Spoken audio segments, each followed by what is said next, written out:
ਅੱਜ ਦਾ ਦਿਨ ਵੀ ਐਵੇਂ ਹੀ ਲੰਘਿਆ, ਕੋਈ ਵੀ ਕੰਮ ਨਾ ਹੋਇਆ।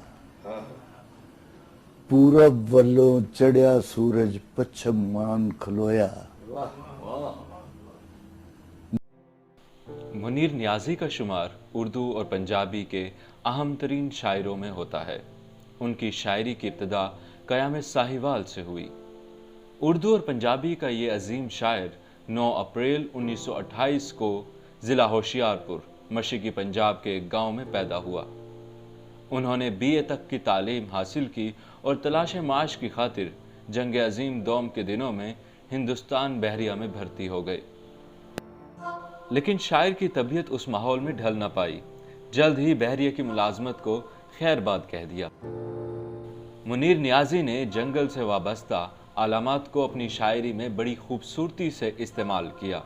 उनकी उर्दू शायरी के 13, पंजाबी के 3 और अंग्रेज़ी के 2 मजमूए शाया हुए। उनकी तसानीफ में बेवफा का शहर, तेज़ हवा और तन्हा फूल, जंगल में धनक, दुश्मनों के दरमियान में शाम, सफ़ेद दिन की हवा, सयाह शब का समंदर, माह मुनीर, 6 रंगीन दरवाज़े और 7 सैयार काबिल ज़िक्र हैं। उनकी खिदमात के एतराफ़ में हुकूमत पाकिस्तान की जानिब से सितारा इम्तियाज़, सदारती तमगा बराए हुस्न कारकर्दगी से नवाजा गया। मज़ीद बरा अकादमी अदबियात पाकिस्तान ने उनको कमाल फ़न अवार्ड से नवाजा। उर्दू अदब के इस चमकते सितारे ने 26 दिसंबर 2006 को अदबी दुनिया को हमेशा हमेशा के लिए खैरबाद कह दिया।